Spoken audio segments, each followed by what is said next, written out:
Hey everyone, and welcome to the Mark Prater podcast, where our aim is to connect our global family of churches with our executive director.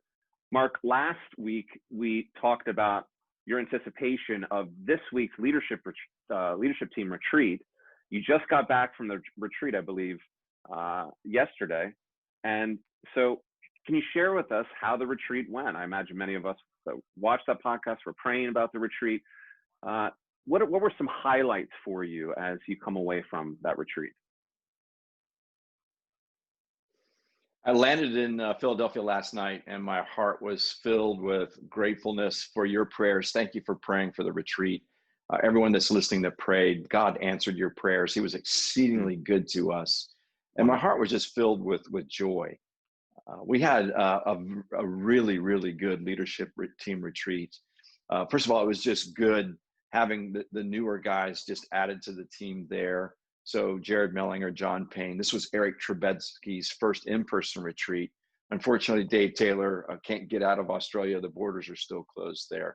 But just having them there marked a historic moment for us. It was tangibly an expression of equipping the next generation to lead Sovereign Grace. And so we're headed down that road. For the older guys who've been on the team, it was a joy just to have them. And then the retreat was wonderful relationally. We just had some good times of discussion, but obviously sharing meals together and laughing and praying together. And it was the relational aspect of it was really just one of the highlights. And then God just really led us into some conversations and rabbit trails in conversations that we didn't plan. That we're just grateful for the Spirit's leading, and some of those unplanned conversations, I think, are going to produce some really good ways that we can serve our pastors and churches. So it was just a wonderful retreat.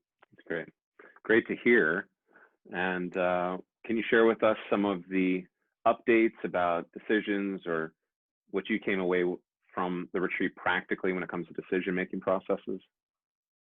Yeah, I'd love to do that. One of the things about having the more guys on the team and the younger guys in particular is we formed a number of subcommittees to work on projects or decisions that we made to move forward. Some of those guys that are being added don't have like sphere responsibility. They're not leading departments. And so they're actually freed up to help guys who are. And I think we're going to be more efficient in that way. So that was another highlight actually from the retreat. But we spent a lot of time talking about our future. Which was wonderful, just to dream together, pray together. So a number of things like, reestablishing our voice as a leadership team, something I've talked about on a previous podcast, where we want to be less, polity informed and crisis management driven to really being theologically equipping, inspirational, and vision casting. And so a number of things we're moving forward. Let me just point out one in particular is the Sovereign Grace Journal. Which we are really excited about. Jared brought a proposal. He's sort of going to lead that particular project. And our plan is to publish electronically our first journal in the spring of 2021. I believe our first theme is something like Christ, our treasure. So it's going to just focus on the glory of Christ and have a number of articles that will, not only serve our pastors, we believe will serve the members of our churches as well. So that we're very excited about that. It's an expression of just adding our voice or a theologically equipping voice from the leadership team. We spent time talking about expanding globally and how do we do that wisely, not just in terms of the mechanics of it all, but what should our structure look like? And how does that structure work with our existing structure here in the United States, with the Council of Elders in particular? And so we kind of pushed the discussion as far as we could and formed a couple of subcommittees out of that. One of those that will involve Dave Taylor and myself and Eric Trebetsky, just to kind of move that forward, to put some more flesh to it, to bring some more specifics, and then we'll bring that back to the leadership team and discuss, and then that's something that we'll eventually talk to the Council of Elders about. That was a really exciting sort of forward-looking conversation.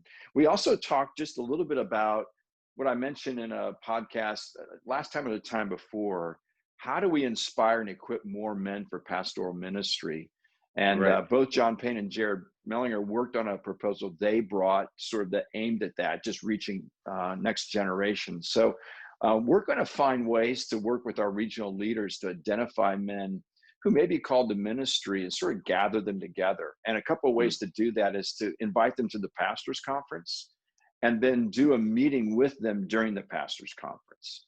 And then another That's good. idea is to do a weekender. A weekender is, not a novel idea. Nine Marks does those all the time, but to do one based most likely in Louisville, because they would have access to the pastors' college, and just do a weekender with those men to help them begin to think whether they are called to pastoral ministry or not. Another idea that we're going to move forward is to create some pre-PC sort of curriculum that helps to both equip and then give our pastors a means to evaluate whether a guy is called or not. So I wanted to give you some specifics and not just talking generalities. Those are just some of the ways that we discuss and some of the decisions that we made that we believe will serve our pastors and churches. Wonderful. That's great news. Looking forward to the journal, getting back to having our guys receive theological instruction and encouragement from guys in Sovereign Grace.